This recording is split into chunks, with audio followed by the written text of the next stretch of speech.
What's up, guys? I'm Hypermynd, and today we're going to take a look at the state of play of Apex Legends Season 10. As a casual gamer, we're not overly competitive with the higher ranked players, but we still want a game that we can easily pick up and enjoy and have a good time and feel like we're having some level of success. Let's take a look at some clips and discuss all of the new additions that have been made for Season 10 of Apex Legends. Okay, so overall in Apex Legends, I think the gameplay is really good. The movement feels a little bit slower than last season. Something just the way it handles it just feels a little bit slower, but overall it's still very good. The traversal is still superior to that you'll see in a lot of other games, mostly and notably Call of Duty. The traversal is nowhere near as good as it is in Apex Legends. Moving on to weapons, I think the weapons are probably the best you'll feel in a video game as far as the way they handle, the variation in the way they handle, just the overall skill required to fire them is significantly better than it is in Call of Duty and some of the other games. For Season 10, Apex has introduced the Rampage, the chargeable LMG. Quite frankly, I feel this weapon, when charged, is probably a little bit overpowered, but I believe it needs that in order to compete with some of the other weapons that are out there. The Rampage absolutely slaps when charged with a thermite. When compared to the Spitfire, which has been put away into the world drop, the Rampage is a much slower rate of fire, which I think balances it out with some of the other weapons, and that's what makes charging it so unique and so powerful. Moving on to the L-Star. We've got a nice increase in damage. It's a lot more powerful. Some might be arguing that it's a little OP right now. I don't know if I'd agree with that. I like the change that they've made to the L-Star. I would love to see them decrease the muzzle flash and the visual effects. It's very bright. It's very hard to see the opponent while you're shooting, especially if you're not using any type of an attached sight. It makes it very difficult. Overall, I like what they've done here. They've added a new weapon, a new powerful weapon into the fray. It just gives you that many more choices when you're looking for your loadout. Before, you didn't even acknowledge the L-Star when you saw it. You pretty much just ran over it every single time, and now it's become a factor in the game, and that's good to see. It's good to see that change. You gotta love seeing that from the developers, making things unique and different each time out. Good to see. The Prowler remains a dominant force in the game. It's pretty much still a world drop weapon that has been put out in the open. Shooting the Prowler feels fantastic. You don't need to aim down sight with that weapon. It's very accurate as is. The damage on the Prowler still packs quite a punch. It's always a good option if you're running a short range and a long range weapon. You can't go wrong with the Prowler in Season 10.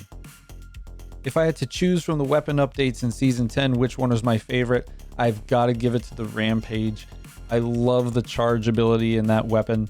It packs a big punch in small bursts and helps you get out of jams. You can down opponents very, very fast, especially if you're outnumbered. It gives you the upper hand, and any weapon that gives you that ability is very, very special. So all in all, I've got to give it to the Rampage in Season 10. So taking a look at the legends, we have the new legend, Seer, who's been added in Season 10. His abilities are coming with a little bit of backlash, kind of representing a bit of a wall hack mechanic. We already had Bloodhound that was able to do this. Did we really need another legend with this ability? I think that takes away a lot of the challenge and the maneuvering required in the gunfight. They'll probably nerf them within the next week or so, as they probably need an increase in the cooldown and a decrease in the duration. I think the interrupt mechanic is very cool. I think that has a lot of potential in a battle to be able to disengage someone. I do think that the introduction of yet another wall hack mechanic is a little uninspiring, takes yet more movement and skill out of the game. I would rather see tactical abilities that require better positioning in order to use them. I think as a casual gamer, when my position is given away by the ability of another character in the game, I stand little chance against a skilled player of being able to outmaneuver them or outplay them mentally. They already got my position given to them. It takes the challenge of the fight out of the way. And as a survival game or a BR game, Battle Royale, the whole concept is survival. I really don't think that the wall hack mechanic is a good introduction into a BR game.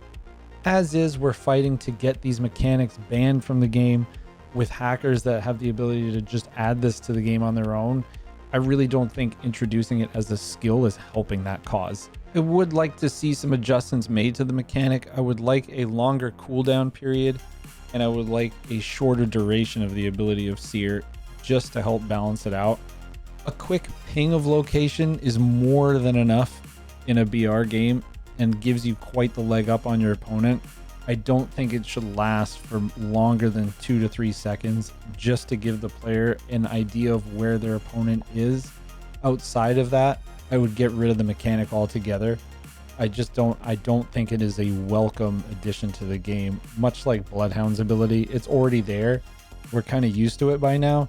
Personally, I think if Bloodhound and Seer were both removed from the game at this point, there wouldn't be many complaints at all.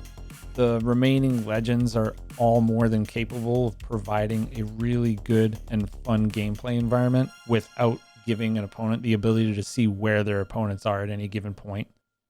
I think looking at Apex on two different levels, from a casual to a highly skilled level, the casual level, it has a little bit more work to do. There's need for improvement, let's say.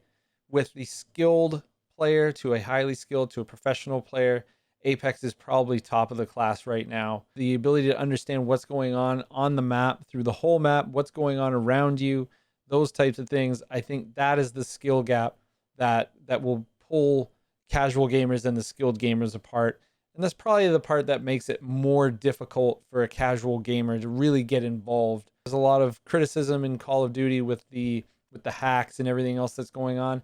But the truth is, the game it's a classic game. It has a certain feel to it. The guns handle a certain way. And it is a little bit easier to handle. The time to kill is a lot less. So it is, for a casual gamer, you can probably have a little bit more fun in Call of Duty right now. So overall, even as a casual guy, pick up Apex, give it a shot. If you're willing to really sit down and dive into a game and learn, Apex could definitely be for you. If you're looking for something that's just a little bit more complex and a little bit more skillful, then you'll definitely enjoy Apex and have a good time playing there. I would love to hear your feedback in the comments down below. Let me know what you guys think of the game. Are you a casual guy or a skill guy? Do you think that the skill gap is too big in Apex, or do you think it's just right? I want to hear you guys' feedback. Let me know.